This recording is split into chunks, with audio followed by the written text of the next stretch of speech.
Rapaz! E aí, você, querido ouvinte? Alô, você? A gente voltou, mas também ninguém perguntou nada, né? A gente teve que ficar um tempo aí distante, afastado de gravações e de edições, porque isso aqui, de certa forma, é um hobby pra gente. A gente adora fazer isso porque é um momento em que a gente, como amigos, nós nos encontramos e conversamos sobre o que nós gostamos, futebol. Mas todos nós aqui trabalhamos e temos rotinas muito pesadas de trabalho. E infelizmente a gente não consegue entregar ainda o programa, né, na velocidade que a gente queria, porque as outras obrigações profissionais não permitem. Mas para a gente atualizar um pouquinho, vamos falar como é que era o mundo, né? Como é que era o futebol brasileiro antes da gente ter, né, esse ato aí gigantesco entre a nossa última gravação e a gravação de hoje. João Vitor, como é que era? O Fluminense tinha treinador, o Fluminense ainda estava na zona de rebaixamento. Como é que era o planeta Terra nessa época aí, que a gente ainda gravava regularmente? Olá, muito boa noite a todos. Rapaz, vamos lá. Quando a gente gravou pela última vez, Gabigol ainda era relacionado para os jogos do Flamengo, o Diniz ainda era técnico do Fluminense, nós tínhamos ainda o Dudu, ainda era um ídolo absoluto do Palmeiras, e a seleção brasileira, depois de 2 amistosos, onde jogou um futebolzinho, né, um pouquinho animador, né? Tava deixando todo mundo iludido. Hoje já é uma situação completamente diferente. Na verdade, se iludiu quem quis, né? E não dava para se iludir, não. Mas dessa vez caiu tudo por terra e nós estamos vivendo aí um momento dramático. Vamos já comentar sobre isso aí. E o Paquetá também. O Paquetá era quase jogador do City. Agora não é um déjà vu, tá acontecendo mesmo. O Paquetá de novo tá aí com a situação dele meio complicada. E hoje ainda surgiu uma notícia do Flamengo que tá interessado. Rapaz, tem é coisa. Tem a coisa. Mas foi bom esse ato aí, porque a gente focou em muita coisa e vamos trazer muita novidade pra galera. Obrigado, querido. E, Amaro, do teu ponto de vista, teve algumas coisas que deram uma mudadinha, né? Em relação também a quem era o favorito para o prêmio de melhor do mundo. O Bellingham tinha feito aquele gol de bicicleta? Tinha não. O Vinícius Júnior ele era cotado absoluto, né? Para a premiação. O Vasco também tinha um certo treinador. O Corinthians tinha um certo treinador. Na tua perspectiva aí, o que foi que mudou da última vez que a gente gravou para hoje? Como é que é o mundo hoje em dia? Como é que estão as finanças dos clubes? Como é que estão as papagaiadas aí no futebol brasileiro e internacional? Boa noite, nobres ouvintes, boa noite, amigos. E o futebol teve algumas mudanças, né? Algumas mudanças interessantes. Infelizmente, nós tivemos que passar esse tempo sem trazer notícias sobre futebol para vocês, mas estamos voltando. Foi bom até você falar do Corinthians, que eu ia até citar o Corinthians, porque a última vez ele tinha um técnico que acabou sendo demitido essa semana. E pela última vez, quando nós gravamos, eu acredito que ainda tinha torcedores com esperança nesse clube. Mas está cada dia pior. E eu vejo cada dia menos torcedores com esperança no Corinthians nesse campeonato. E o Fluminense, quem diria, né? O Fluminense tinha um Diniz que trouxe uma Libertadores para o Fluminense, mas esse ano não conseguiu fazer resultados igual ao ano passado. Acabou sendo demitido praticamente, se eu não me engano, um mês depois da renovação de contrato. E o Fluminense contratou um técnico, né? Quem diria? Futebol brasileiro, quem diria? Contratou um técnico totalmente diferente da forma de pensar do grandioso Diniz. Eu vendo isso, só imagino que eles só contrataram o Mano Menezes dizendo assim, só não nos rebaixe. Faça a gente escapar do rebaixamento. Em dezembro você está demitido e você vai receber uma multa e vai continuar a sua jornada como técnico. Sobre o melhor do mundo, eu ainda coloco o Vini Júnior, logicamente, como o melhor do mundo, mas está faltando futebol. Tá faltando futebol dele na seleção brasileira, não só dele, né? A gente não pode jogar a culpa só nele, a gente não pode jogar a culpa somente no craque, no melhor jogador da seleção brasileira. tem que buscar lá atrás todo o processo que está tendo da Copa do Mundo. Os vários técnicos que passaram 1 ano e meio perdido para chegar nesse momento estando dessa forma. Lembrando que nós gravamos um podcast depois dos amistosos contra a Inglaterra e Espanha e eu era um dos que estava bem animado, mas tudo mudou. Essa seleção aparentemente não vai para lugar algum, pelo menos esse ano. Rapaz, e pra eu colocar aqui meu ponto de vista, meu Deus. Como algumas coisas mudaram e outras nem tanto, né? Como a gente já falou, Paquetá era investigado, continua investigado. Ele ia pro City, agora vem pro Flamengo. O Dudu, como falou o João Vitor, era ídolo inquestionável, assim como o Gabigol. Agora, o Gabigol pode estar indo para o Palmeiras, né? O Carrasco do Palmeiras pode estar indo para o Palmeiras. E o Flamengo pode estar trazendo o Paquetá e o Roberto Firmino. Olha só quem diria. Roberto Firmino, Carrasco do Flamengo no Mundial de Clubes, vindo pro Flamengo. Que maluquice, né? E essa notícia é de última hora do Paquetá, e eu vejo que tem grandes chances, porque, pelo menos ao meu ver, normalmente clubes europeus não vai querer ele, né? Exatamente. Ele esse processo de investigação. Dá até uma informação aqui, que eu acabei de apurar, como se eu fosse jornalista. O Vene Casagrande, que é o setorista do Flamengo, já deu a informação de que o Lucas Paquetá deu o aval positivo, ele enxerga com bons olhos vir para o Brasil, para sair do furacão que está lá, né? E as conversas entre Flamengo e Paquetá já vem acontecendo há mais ou menos um mês. Então é uma ideia que o Flamengo estava ali no início bem ousada, mas parece que desenrolou bem.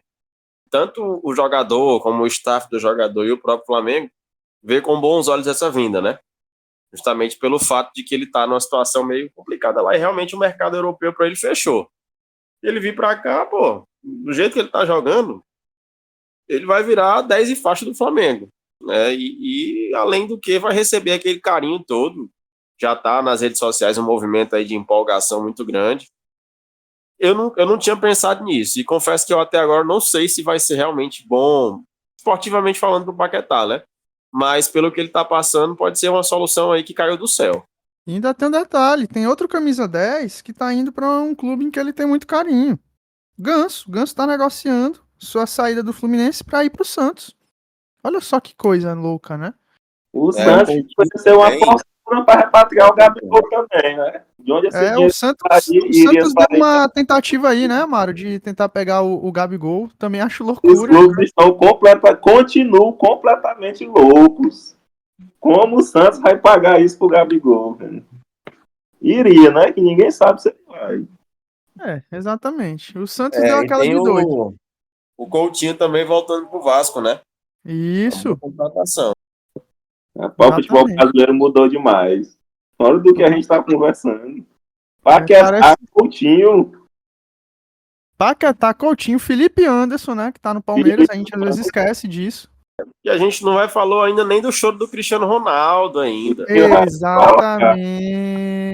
Daqui a pouco a gente entra nisso quando a gente vai falando da Copa América e da Eurocopa. Beleza?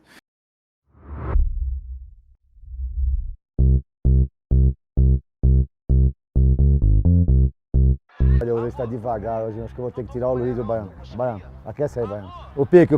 Dá o pique do aquecimento.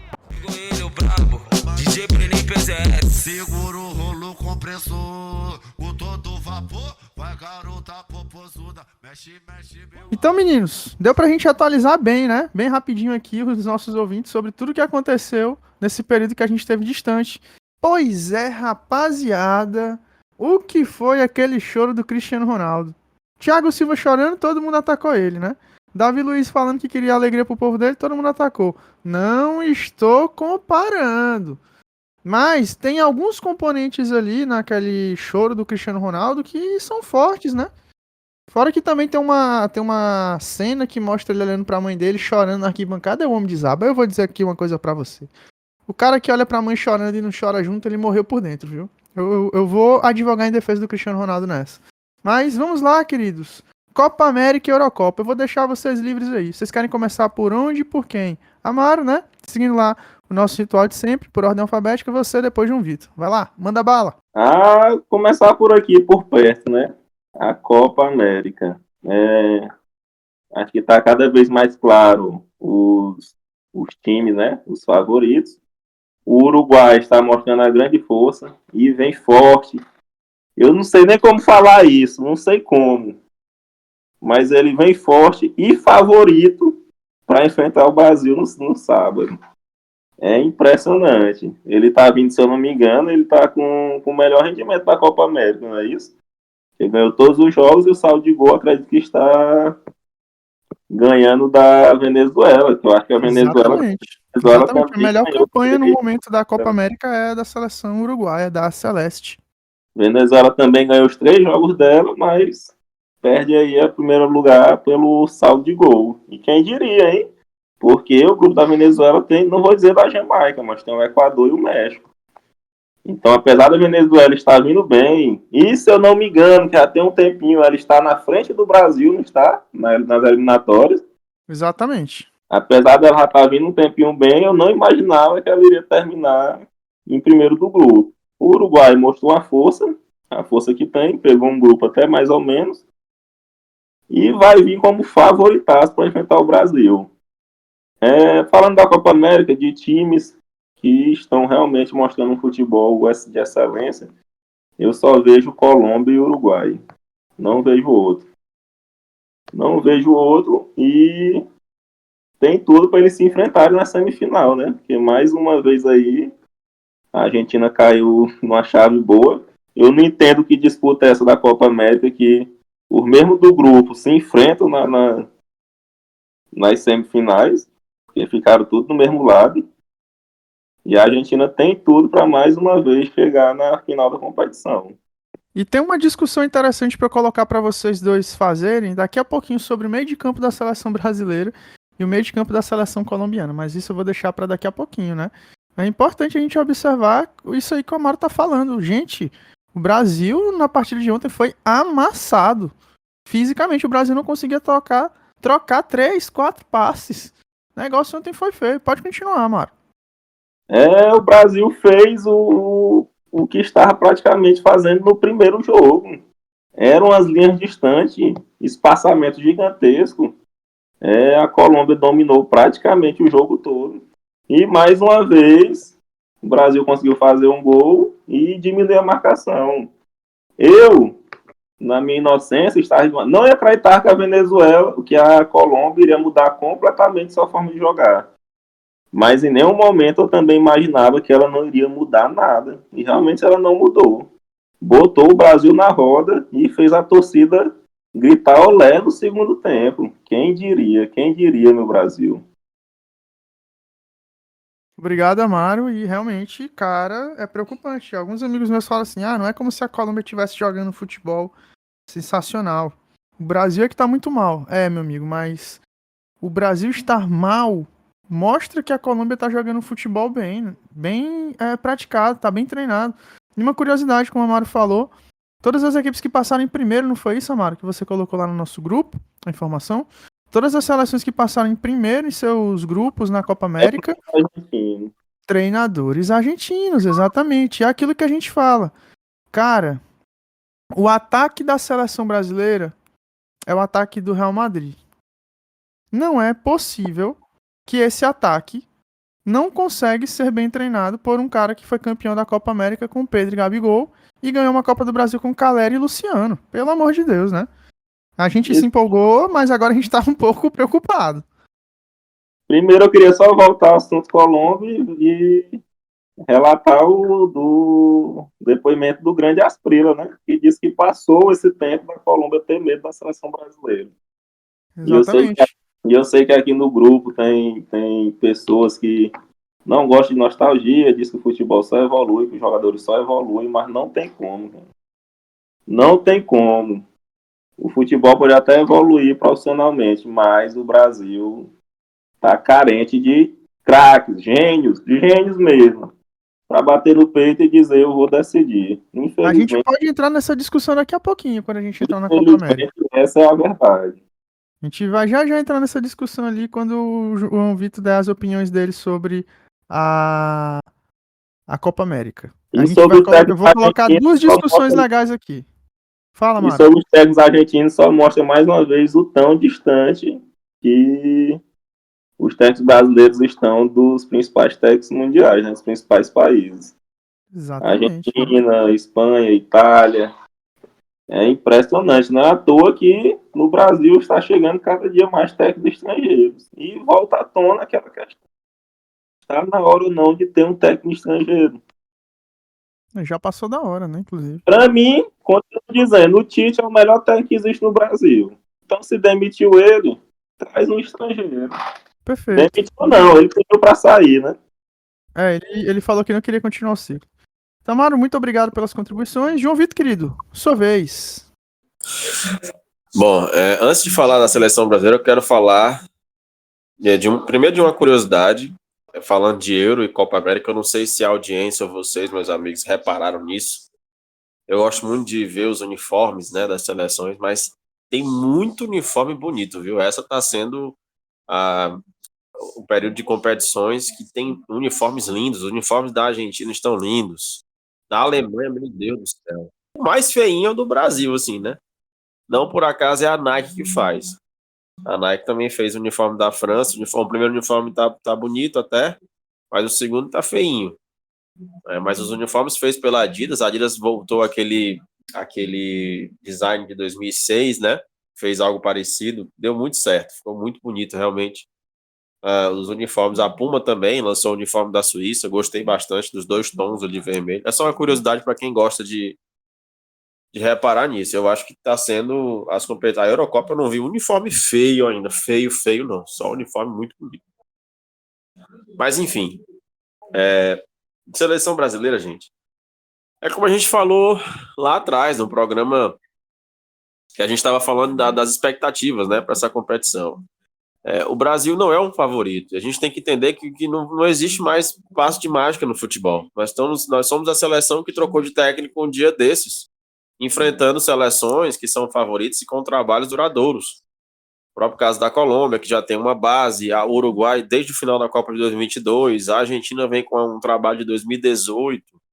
É claro que não justifica a gente não conseguir ganhar, não conseguir fazer um golzinho na Costa Rica, né? E ser amassado também pela Colômbia, como a gente foi ontem. Mas nós estamos atrás. Não adianta dizer que nós somos o Brasil, que somos a seleção pentacampeã mundial, porque isso não ganha jogo. O Dorival, especificamente, ele está cometendo, na minha visão, os mesmos erros que o Tite cometeu. Um jogo previsível, um jogo enjoado, eu não consigo entender. Parece que virou regra. Todo time treinado por um treinador brasileiro tem que ser montado um 4-3-3 e tem que ser um jogador canhoto jogando pelo lado direito, um esquerdo jogando pelo lado esquerdo, aliás, desculpa, um destro jogando pelo lado esquerdo, e sempre esse tipo de jogo, o jogador puxar a bola para o meio, ciscar, trazer. É muito fácil fazer uma marcação num time assim. É muito previsível jogar assim. E ainda tem o agravante que também é a mesma coisa que o Tite fez, as invenções táticas, colocar o Rodrigo para ser centroavante. Na Copa do Mundo o Rodrigo virou camisa 10. Onde foi que viram isso? Aí faz modificações, e uma coisa é você fazer essa modificação no Real Madrid, que é um time pronto, que o Ancelotti em alguns momentos foi fazendo essas modificações para adaptar para os jogos, porque ele não tinha um centroavante absoluto ali. Outra coisa é um time que está em formação, fazer essas modificações, e depois o Dorival meteu o louco ontem, fez alterações, encheu o time de volantes, levou o Endrick, coloca o Endrick faltando 5 minutos, se eu não me engano ele levou o Evanilson, que é um centroavante de ofício, não deu 1 minuto ainda para o Evanilson jogar, e terminou o jogo com o Rafinha de lateral esquerdo. A escalação do Rafinha já foi meio que sem sentido, porque ele não jogou nada diante da Costa Rica. O Savinho entrou bem, fez o gol no jogo anterior, aí ele vai com o Rafinha, aí você pode argumentar, mas o Rafinha fez o gol, só que ele fez um gol de falta, ninguém esperava isso. O jogo do Rafinha não funcionou de novo. Então essas coisas que vão acontecendo são coisas que a gente viu o Tite errar durante 2 Copas.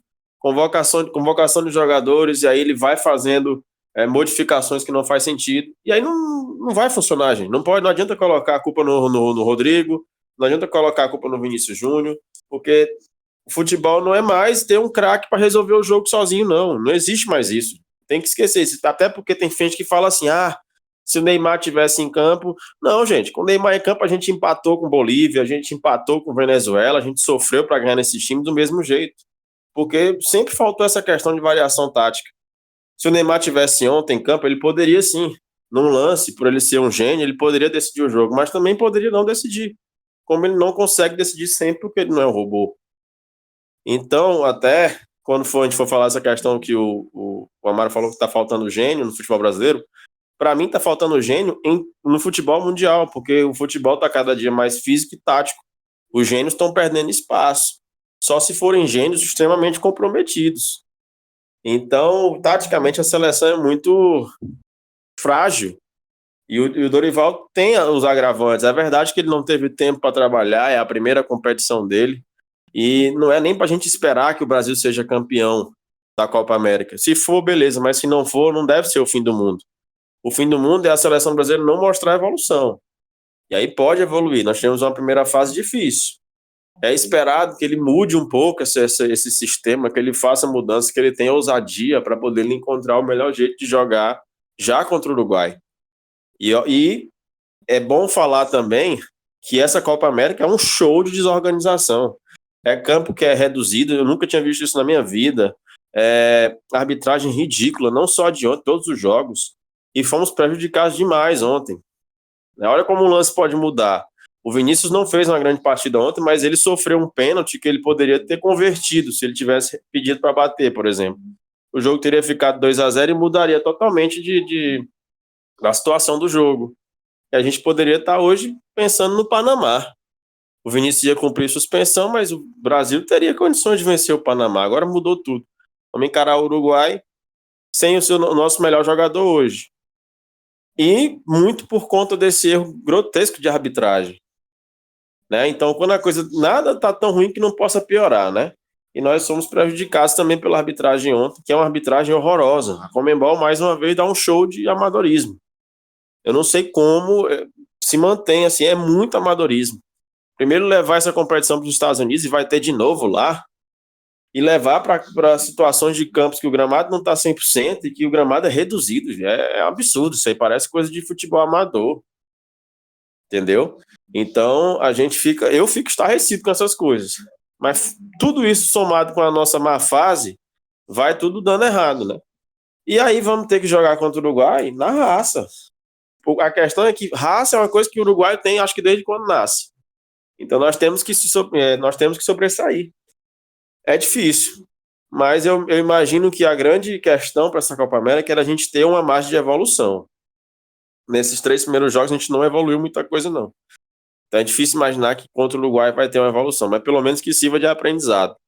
E que Dorival comece a ser mais ousado. Aqui no futebol brasileiro é uma coisa. Você tem tempo até para recuperar. Lá nas seleções, que são campeonatos de tiro curto, não dá tempo. Tem que procurar acertar o mais rápido possível e muitas vezes tem que ser ousado. O Tite tinha uma seleção espetacular nas mãos, mas nunca foi ousado. Sempre foi um cara conservador demais. E tá tendo que ser ousado no Flamengo agora porque ele tá cheio de desfalques. E tá tendo um bom resultado com isso. Então, às vezes, o cara precisa de um empurrão. E o Dorival precisa se tocar.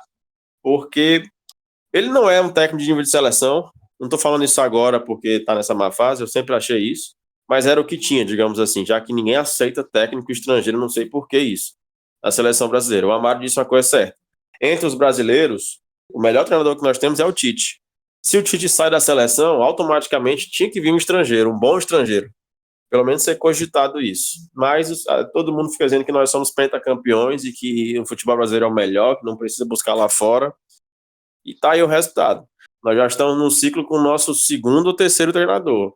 A Copa é daqui a 2 anos. Para ganhar a Copa do Mundo vai ser difícil. Fazer um trabalho assim relâmpago para dar certo. Porque tem seleção aí que já está com um trabalho consolidado há muito tempo. A França vem com um trabalho desde 2014 ou 15 com Deschamps. A Argentina desde 2018, 19 ou 20, se eu não me engano, com Scaloni. E a gente fica aí nessa, tipo, parecendo os times brasileiros, trocando de técnico toda hora. Fica difícil. Muito obrigado, João Vitor, pelas suas contribuições, palavras duras, palavras fortes, né? E pra gente ter essa dimensão do abismo que a gente se encontra e do tamanho da dificuldade, né? Porque a gente sabe que futebol, como diria Alexandre Calil, marketing no futebol é bola na rede. A gente tá falando, conjecturando, trazendo aqui uma discussão de qualidade para você. Mas vamos pensar aqui no seguinte aspecto, para a gente tentar dimensionar a gravidade da complicação que o Brasil vai ter nesse jogo. O Brasil ontem estava jogando, né, contra um meio de campo que era composto por um atleta cujo clube é o lanterna do Campeonato Brasileiro. Estava jogando, certo, com um atleta que ele não estava sendo relacionado no seu time. E o outro atleta, certo, desse meio de campo da equipe que a gente enfrentou ontem, era um atleta que até pouco tempo ele estava jogando, se eu não estou equivocado, no Osasco, Grêmio Osasco. Eu estou falando nada mais, nada menos de quem? Do querido John Arias, do Fluminense. Estou falando do James Rodrigues, do São Paulo. E estou falando do Richard Rios, que até pouco tempo estava... Eu acho que era no Oeste, na verdade, que ele estava, né? E aí ele foi contratado no Guarani. Isso, ele estava no Guarani e foi contratado pelo Palmeiras. O nosso time ontem foi amassado por esse meio de campo, que tinha ainda um jogador, né? O Leymar, se não me engano é esse o nome do rapaz, que é titular do Crystal Palace. E o nosso meio de campo era composto por atletas que jogam, né, em clubes que são bem competitivos na Premier League. E a gente vem para aquele seguinte aspecto, né? Aquele questionamento que eu sempre coloco aqui.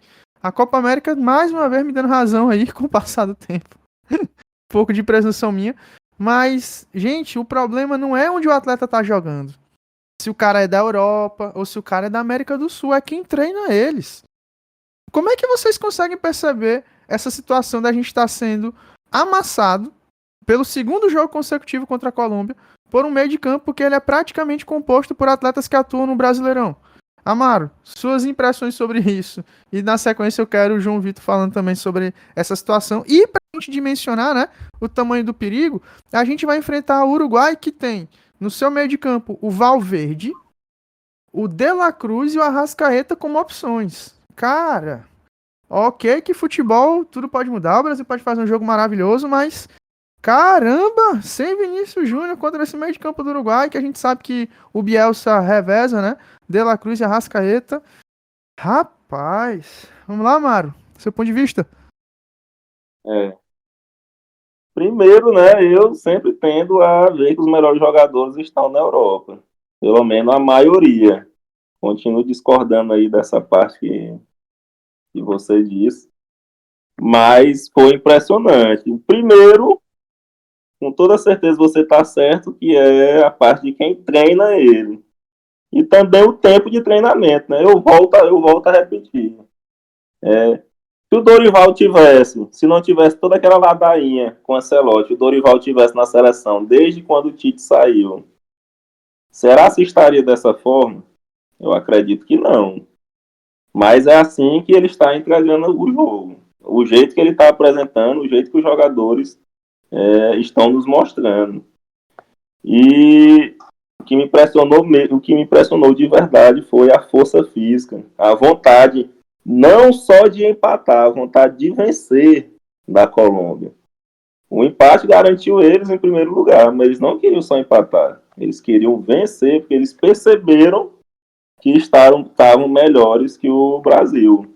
Eu continuo vendo o meio de campo brasileiro melhor que o da Colômbia, muito melhor, sinceramente, individualmente, estou falando individualmente. Se for procurar individualmente, eu não vejo nenhuma seleção melhor que o Brasil. Mas, coletivamente, estamos anos-luz. E, infelizmente, eu imaginava que eu nunca iria falar isso, mas estamos distante até da poderosa Colômbia. Richard Rios, ele é muito bom jogador, muito bom mesmo, mas lembrando que ele não é sempre titular no Palmeiras, né? Não é sempre titular no Palmeiras. Exato, ele não é sempre titular no Palmeiras, o Rames não é nem relacionado no São Paulo. E ontem o cara tava dopado, ninguém tira da minha cabeça que ele cheirou um pino de cocaína antes daquele jogo. Meu amigo, os caras estavam jogando demais. Que o Rames é um jogador que o técnico só disse, faça do jeito que você quer. Não quero você marcando, dando nem um bote, nem voltando. Só quero que você jogue do jeito que eu sei que você é capaz de jogar. E todos os outros jogadores estão correndo para ele. O que não está acontecendo na seleção brasileira. Eu não quero que corram pro Vinícius Júnior, porque no Brasil tem outros excelentes jogadores que podem decidir o jogo. mas eu quero que eles corram certo, que marquem certo, que joguem certo, que diminuam os espaços. É impressionante que o meio de campo estava completamente tomado pela Colômbia, que teve incríveis lançamentos, sempre lançamentos, e todos lançamentos errados. A bola chegava ali no segundo terço do campo, outras vezes até no primeiro, tentava fazer um lançamento para a ponta, que sempre dava errado, para ver o tanto que o Brasil foi engolido pelo meio de campo da Colômbia. E vamos lembrar que foi um meio de campo de Premier League contra um meio de campo de Campeonato Brasileiro. Né? Rapaz, é um negócio assim complicado. E o Valverde e o De La Cruz, eles estão. É sempre bom a gente colocar isso, né? Como o Amaro bem observou, é um trabalho de longo prazo, mas é impressionante o entrosamento que tem entre o De La Cruz e o Valverde na marcação. Os caras não cansam. 84 minutos os caras dando bote. É um negócio assim impressionante. Eu tô até João com Vitor, medo opa, desse pode jogo. falar, pode continuar, Amaro, pode continuar. Tô até com medo desse jogo, porque contra Richard Rios ficou dessa forma. Imagina contra o Valverde e o De La Cruz. Rapaz, e o Valverde e o De La Cruz, eles não alisam, não. Pra quem já viu ele jogando, ontem mesmo eu tava revendo uma reprise da final da Libertadores de 2019 do Flamengo contra o River Plate. Era impressionante, gente. O Enzo Pérez e o De La Cruz, eles destruíram o meio de campo do Flamengo. Enquanto eles tiveram gás, o Flamengo não jogava. Os caras marcando alto, marcando em cima, isso é uma característica do futebol uruguaio. E ainda tem o detalhe de que eles são muito bem treinados pelos seus treinadores, né? Em especial os treinadores argentinos, eles estão dando um banho tático na gente. Eu E só aí espero. coloca também, né, aquela situação. Eu não creio que talvez o problema sejam os craques. Eu acho que os treinadores não sabem usar os craques que a gente tem. Como é que o Ancelotti consegue fazer o Vinícius e o Rodrigo serem decisivos e o Dorival não consegue? Repito, Dorival foi campeão de Libertadores e Copa do Brasil com Pedro, Gabigol, certo? E ganhou uma Copa do Brasil com Luciano e Calleri. Não consegue colocar Rodrigo e Vinícius para jogar, titulares do Real Madrid. Não consegue colocar o Endrick para jogar. Não consegue colocar o Savinho para jogar. Insiste no Rafinha. O que tá acontecendo, né? Lembrando que o Vinícius Júnior não vai jogar contra o Uruguai. E eu espero muito. Eu espero muito ver o Rodrigo no lugar do Vinícius Júnior, que ele sempre disse que gosta de jogar por esse lado, apesar de jogar pouquíssimas vezes. E eu espero ver o Endrick de titular na frente. Bora ver o que é que o Dorival vai aprontar, né? E vamos ver se o Savinho joga, porque... E lembrando que eu não quero papo com o Rafinha. É o Savinho do outro lado. Perfeito. Quando Porque ele aquele entrou, gol de a falta, impressão né? não é Aquele gol de diferente. falta dele ali pode ter enganado muita gente, mas a gente não engana, não. Vai, Amaro. É impressionante a diferença quando o Savinho entrou, cara. Como ele Total. chama o jogo, como ele busca o jogo e como ele consegue fazer as jogadas. Completamente diferente do Rafinha. João Vitor, meu querido, vamos lá. Como é que você vê o nosso Brasil ser dominado por um meio de campo composto por John Arias, Richard Rios e James Rodrigues e Lerma, é o nome do outro, Jefferson Lerma. Ó, taticamente, a gente se comporta com um time bem aberto, bem espaçado. Então, isso facilita para qualquer adversário tomar o meio de campo. Ainda mais o meio de campo colombiano, que é um meio de campo técnico. Se você pegar o James Rodrigues, que na seleção é um absurdo, eu até comentei aqui em casa com meu irmão, cara, esse bicho tá dopado, não pode. Ele no jogo, ontem ele deu um chute, acho que da intermediária, quase no meio de campo, no travessão. Inclusive o seu Alisson, se fosse no gol, tinha pego esse frango, viu? Porque ele ficou atrasadíssimo na jogada. E o John Arias, quem assiste o jogo do Fluminense sabe, o John Arias é um touro, cara. Joga muita bola, ele esconde a bola ali e tem muita condição física. Então, praticamente, nós tivemos Bruno Guimarães e João Gomes, só os dois, para poder fazer uma contenção de meio de campo ali. E o Paquetá, só que o Paquetá marcando não é um jogador de intensidade. Então, os colombianos deitaram e rolaram no meio de campo. E como a gente não tem variação tática, isso não foi resolvido. O que foi que o Dorival tentou fazer? Encheu o time de volante, colocou o Ederson, depois colocou no final do jogo já o Douglas, mas tudo meio desorganizado. Tirou o Wendel, colocou o Rafinha para jogar de lateral esquerdo, entendeu? Foi uma coisa meio sem sentido. E não pode o técnico de seleção, com o elenco que ele levou, tendo opções, sair mexendo no time loucamente daquele jeito. Então, 1-1 para nós foi lucro. Literalmente, chegou um momento do jogo que era sufoco. Parecia que o Brasil... Eu fiquei pensando, pô, imagina o Brasil enfrentando a Alemanha que tá jogando a Eurocopa hoje. Imagina o Brasil enfrentando a Espanha que tá jogando a Eurocopa hoje. E esconder a bola, porque você pode falar, mas teve um amistoso um mês, 2 meses atrás, completamente diferente. O nível de competição é diferente e nós estamos vendo que a Espanha está jogando. Então não dá nem para usar como parâmetro, porque o Brasil ganhou da Inglaterra, mas empatou com a Costa Rica. Então não dá para usar amistoso como parâmetro, não. E deu para ver isso ontem. O meio de campo da Colômbia é mais técnico do que o nosso, das peças que estavam ontem em campo. Para mim porque nós temos jogadores de muita qualidade sim, mas que não estão conseguindo ali na formação, na maneira que está disposto em campo, fazer o melhor. Jogam completamente diferente nos seus clubes. Um exemplo que eu uso é do Bruno Guimarães, que até teve um certo destaque no jogo contra o Paraguai, está meio acanhado o Bruno Guimarães. É um jogador que com o Dorival não está conseguindo jogar, porque talvez no Newcastle ele jogue de maneira diferente. É claro que não dá para colocar os 11 jogadores na posição do mesmo jeito que eles jogam nos clubes. Mas você pode aproveitar as características desses jogadores. Ontem, praticamente, só o João Gomes estava dando combate ali. E praticamente o João Gomes não teve participação alguma do meio de campo para frente. Sempre na nossa intermediária ali, tentando cobrir os espaços. Então foi complicado ontem. E a Colômbia ganhou o jogo nessa parte, no meio de campo. E nós vamos enfrentar o Uruguai, que tem um meio de campo ainda mais forte. Se isso não for corrigido, o que vai acontecer? Vamos ser engolidos de novo.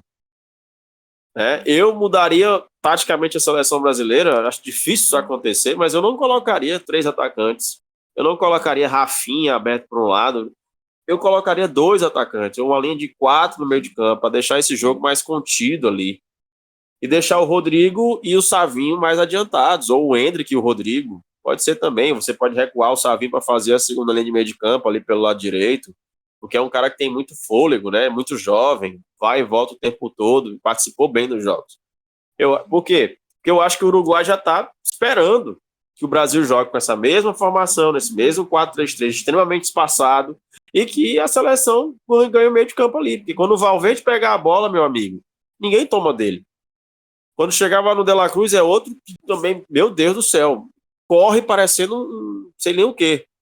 Valverde e De La Cruz no meio de campo é pulmão demais, moço. Se você não fechar aquele espaço ali, eles vão deitar e rolar. Aí tem o Arrascaeta chegando com a técnica dele, acho que o outro volante é o Nandes, que se foi ele mesmo, jogou até no Boca.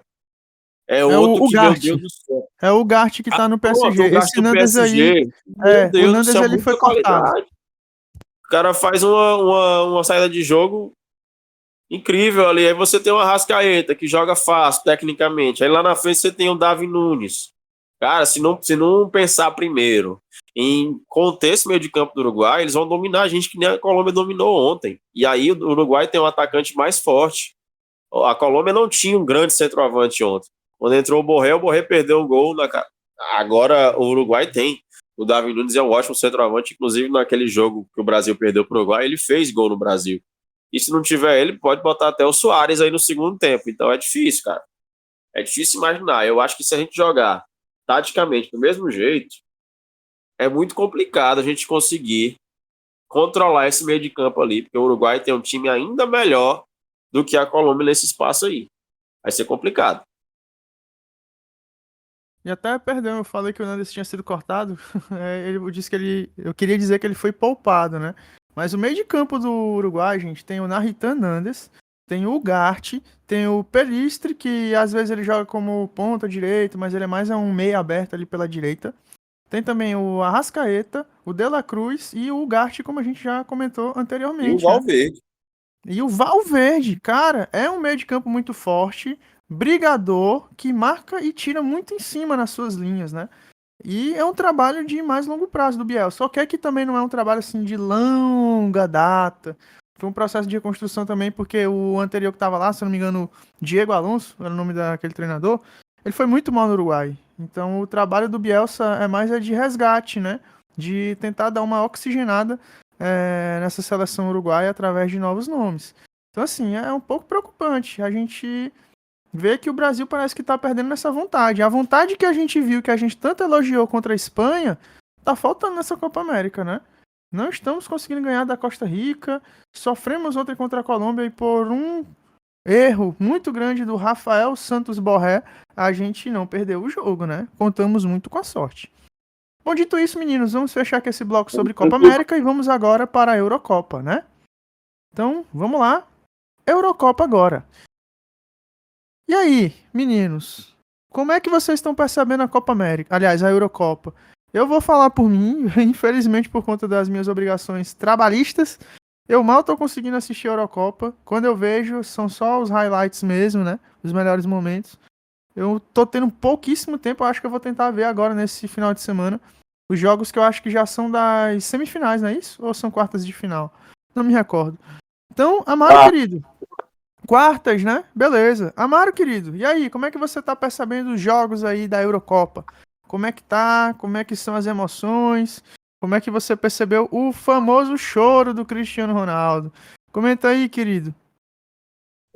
A Euro está vindo como acredito que todos nós imaginávamos, né? E acompanhamos aí futebol europeu com grandes seleções, 3, 4 grandes seleções, normalmente as de sempre, favoritas, e outras muitas seleções jogando taticamente praticamente perfeito. É impressionante como seleções europeias, quando realmente decidem jogar taticamente para marcação, para buscar levar o empate ou conseguir ganhar de 1-0, eles conseguem. Mas, tirando essa parte das pequenas seleções, entre aspas, temos que falar novamente da Inglaterra, que não consegue mostrar o futebol que todos acreditamos que tem capacidade de apresentar. Não consegue de forma alguma mostrar um futebol, entre aspas, bonito, que tem jogadores habilidosos. O ataque é muito habilidoso.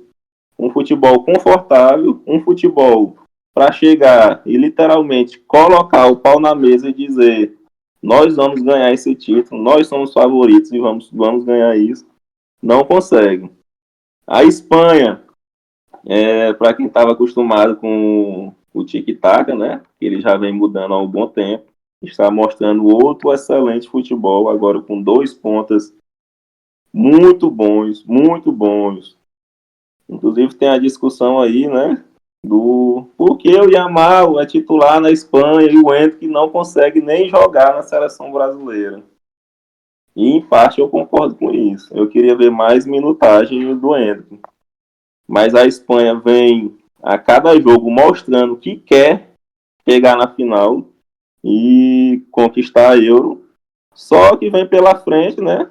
Depois de um excelente jogos na fase de grupo, pegou a Geórgia nas oitavas, que fez o dever de casa, fez o dever e goleou, mas vai enfrentar a poderosa Alemanha, que em futebol é inferior à Espanha, mas em tamanho e principalmente jogando em casa, vai ser muito, mas muito difícil passar pela Alemanha. Portugal, meu querido Cristiano Ronaldo, chorou quando perdeu um pênalti, e eu passo o pano para ele. Vou lembrar que na época do Thiago Silva, eu, como torcedor brasileiro, fiquei extremamente aborrecido, extremamente, entre aspas, zangado com o choro dele, mas lembrando que nós estamos falando de 10 anos atrás, a cabeça de todo mundo era diferente, a cabeça de nós três era diferente, nós evoluímos. Antes mesmo desse choro do Cristiano Ronaldo, eu já pensava totalmente diferente desse choro do Thiago Silva. E temos que entender que jogadores têm emoção também. Logicamente, atrapalha um pouco, né? Às vezes não atrapalha todo o elenco, mas talvez tenha jogadores que atrapalham. Que vai ver o seu ídolo, o jogador que eles querem carregar em campo chorando, pode desestabilizar.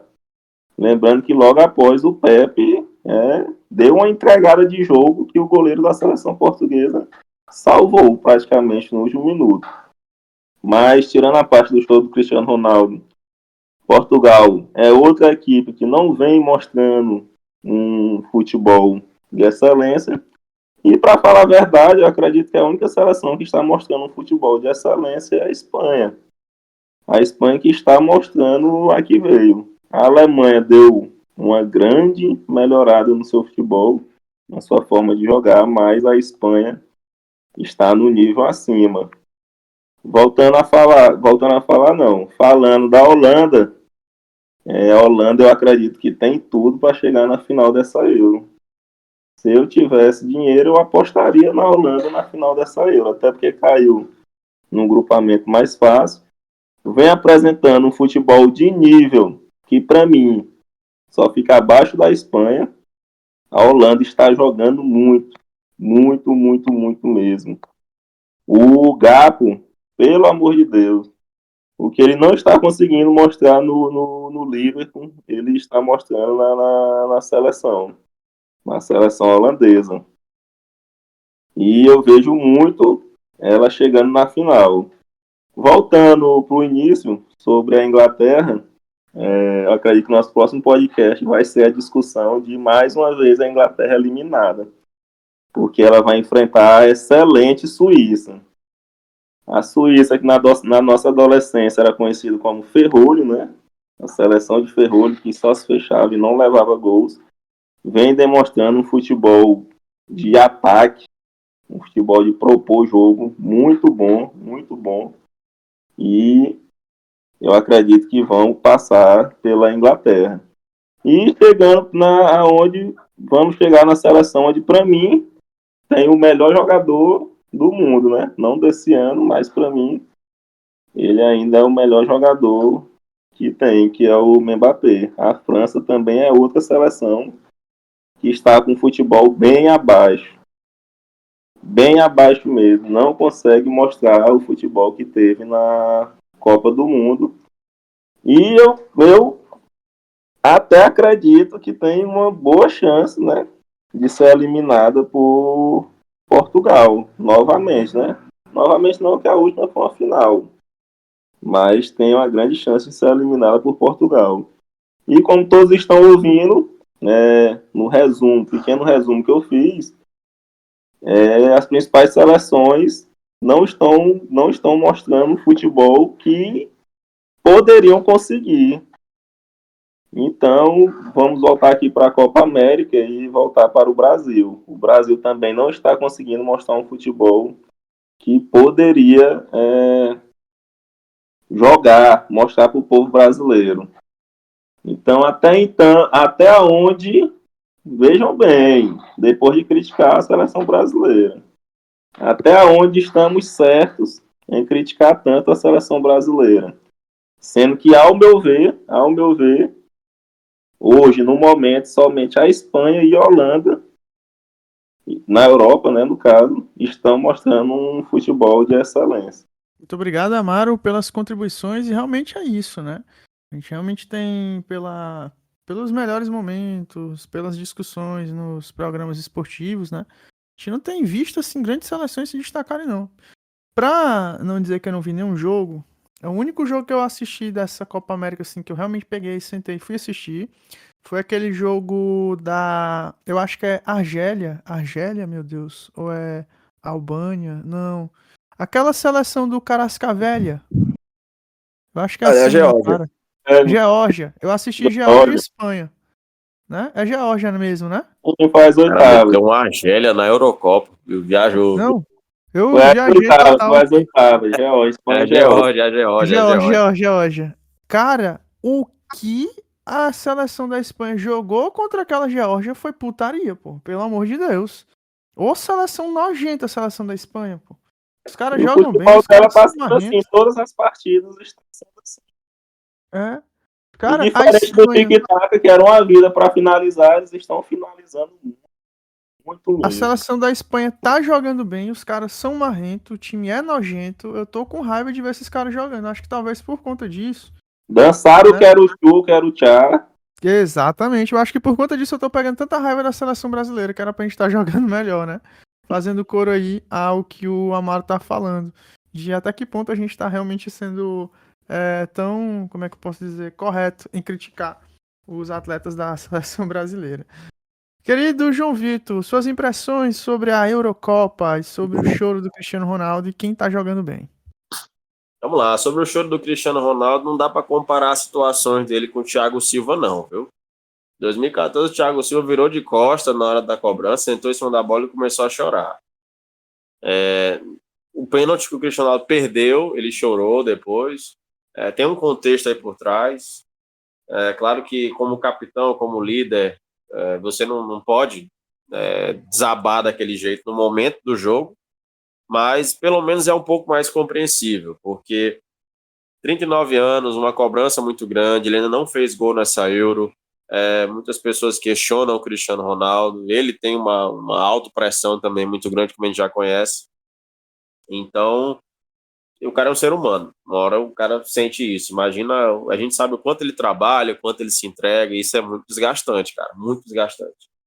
E ele vem já de uma temporada que ele jogou muitos jogos, então, mentalmente, ele tenta se fortalecer, mas é muita coisa que o cara abdica para poder estar ali, né? Essa história de acreditar que o Cristiano Ronaldo é uma máquina, isso virou uma coisa que tem gente que realmente leva ao pé da letra. Mas tudo tem um lado bom, né? Existe uma teoria que eu acho, ai meu Deus do céu, é coisa de fanboy. Tem muito fanboy nessa internet. É difícil às vezes acompanhar. Mas tem a teoria que os jogadores da seleção de Portugal não passam a bola para o Cristiano Ronaldo, não gostam dele. Meu Deus, é impressionante isso aí. Mas esse acontecimento também serviu para mostrar que essa bobagem aí não se sustenta, né? Ele recebeu todo tipo de apoio dos companheiros, e os companheiros se entregaram mais ainda também pelo Cristiano Ronaldo, porque viram o capitão, o cara que significa muito para Portugal, no momento não vou dizer fraqueza, porque não é nem fraqueza, foi um momento de uma certa fragilidade. E aí ele recebeu esse apoio, os caras foram lá, o goleiro pegou, e na hora das cobranças ele assumiu a responsabilidade, bateu primeiro e bateu muito bem, inclusive, fazendo gol diante do Oblak. Quero fazer justiça aqui. Para mim, se o Oblak estivesse no Real Madrid, já ia ser considerado o melhor goleiro do mundo. Ele só não é considerado porque ele joga no Atlético, não está disputando os grandes títulos, porque eu ainda acho que o Oblak é um pouquinho superior ao Courtois. Courtois é monstro, é o melhor goleiro do mundo quando você pensa nas competições que ele ganha, né? Quando junta tudo ali. Mas eu acho que o Oblak ainda é mais goleiro do que ele. É só minha opinião. Mas, enfim, esse choro dele aí foi um choro que também tem outras questões envolvidas. O Thiago Silva sentou na bola e começou a chorar, acho sentindo falta do Neymar. Mas vamos lá.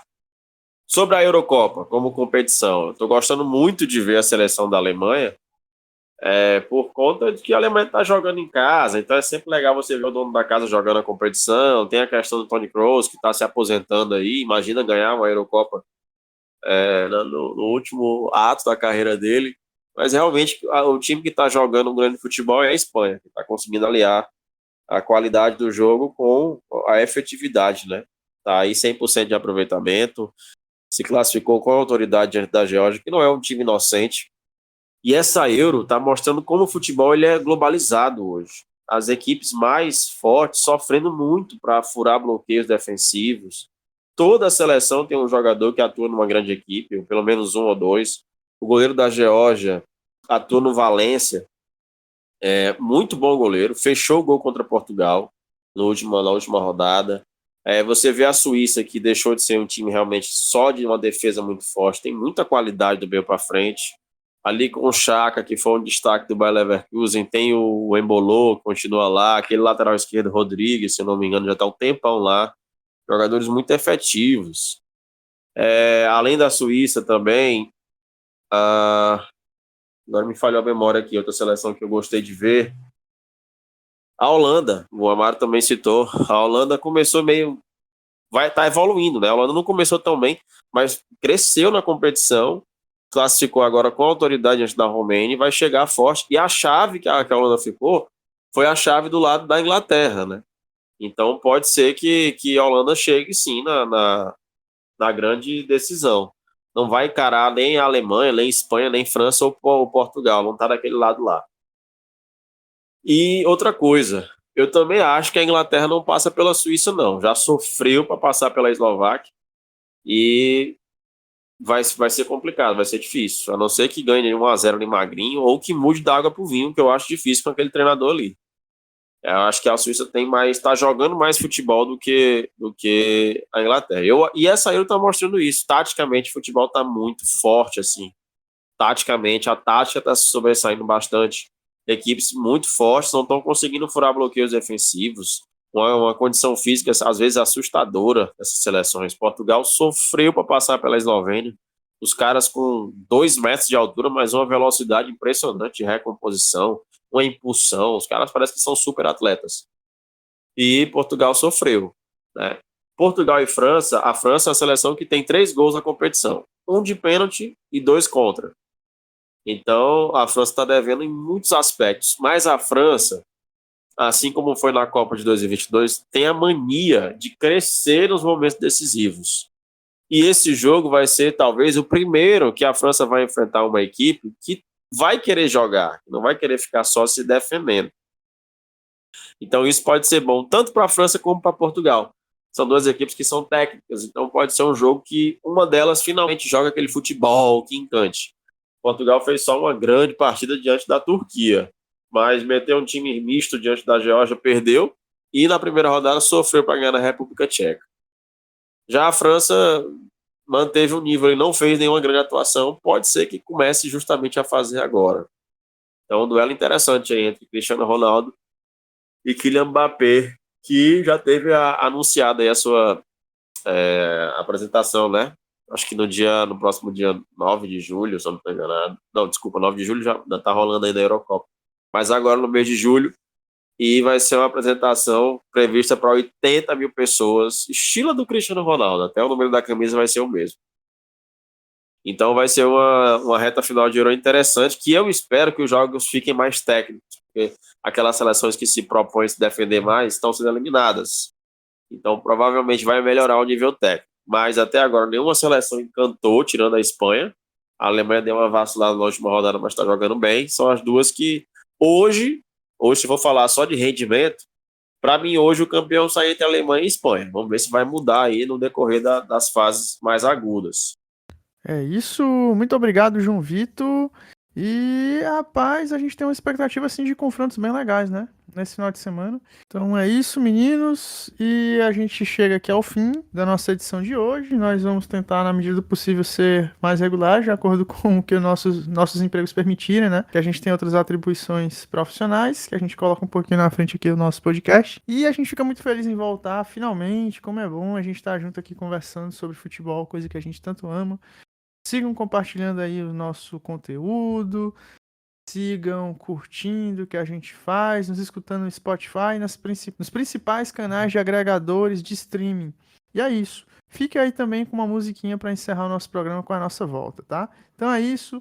Um beijo, um abraço, até a próxima. Tchau, tchau. Essa rotina já tá estressante. Não aguento mais beber refrigerante. O meu pulmão sabe que eu sou fumante. Vive pedindo um trago a todo instante. Vou confessar uma coisa pra você. Só fui um dia e parei de correr.